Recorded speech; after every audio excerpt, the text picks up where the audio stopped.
Hello, welcome back, and in this video I want to talk about texturing wood.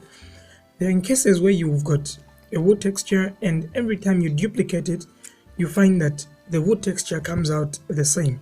That actually kills the realism in whatever you're making.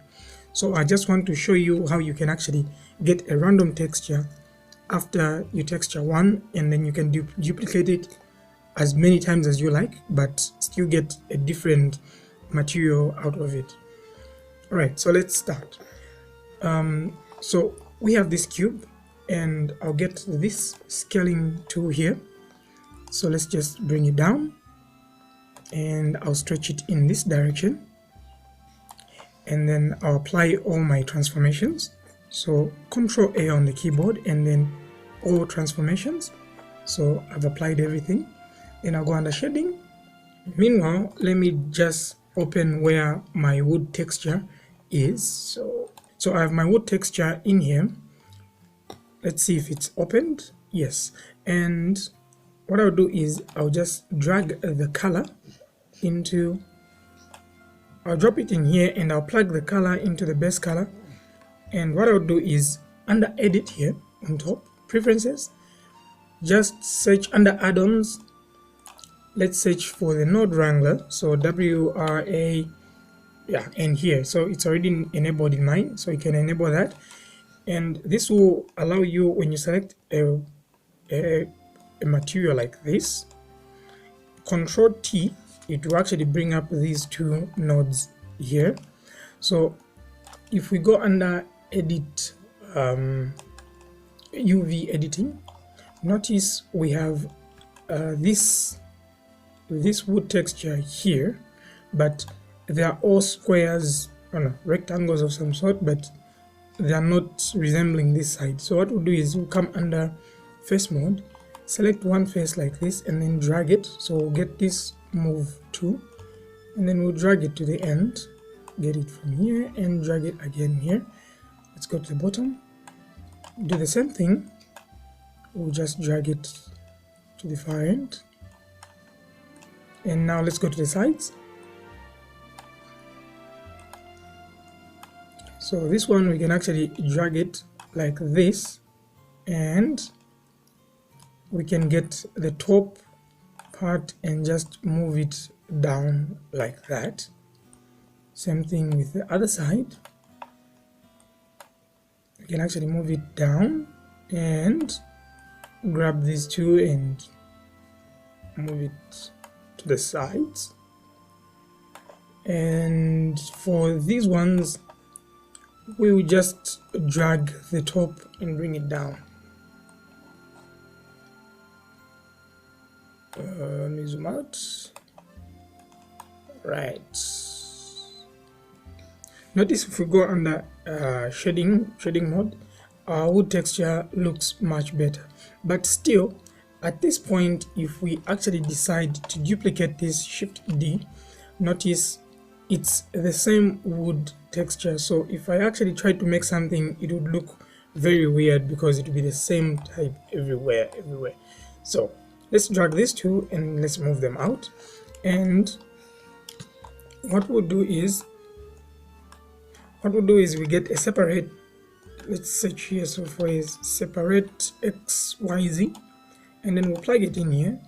So it has separated the X and Y and Z, the materials that are here. So notice that's why it looks smeared. So we'll look for a combine. Let's look for a combine XYZ and then we'll plug it here. So right now this will actually combine the X and Y and Z, but instead it's only combining the X. So let's plug in the Y as well. I actually noticed after a few trials, I've actually noticed there's no need for the Z. We just leave it. And now let's get a math node. So a math node here, if you notice, it's actually saying add. So meaning it will be adding this value for whatever, for how many times this goes into this. So I'll duplicate this and plug it into the Y as well, and I'll put it here. So I'm sure you've noticed. So it's adding 0.5 whenever it goes into this. So I can actually put this to whatever value I want, and it will be adding it. It will be adding it every time. So let me just put 1 here and 1. So it will be adding 1 every time.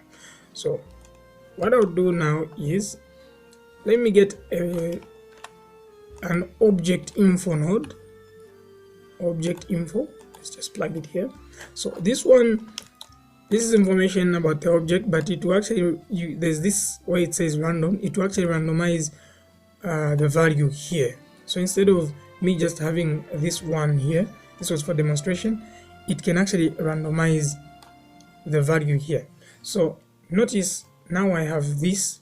So if I select this wood texture, notice the way it is. If I actually duplicate this and put it here, it comes out different. So every time I duplicate this, it will come out different from whatever it was.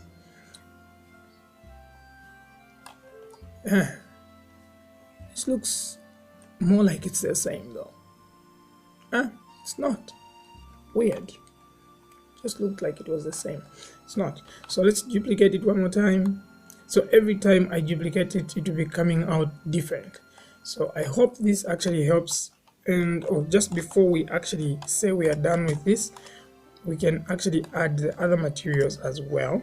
Let's start with the normal map. Let's plug it in, and let me plug this into here. So a normal map always goes with a normal map node.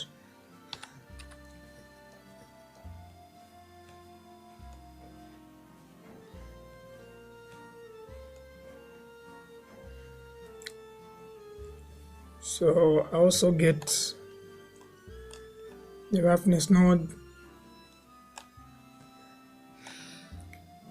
For now, for the demonstration, I think that is enough.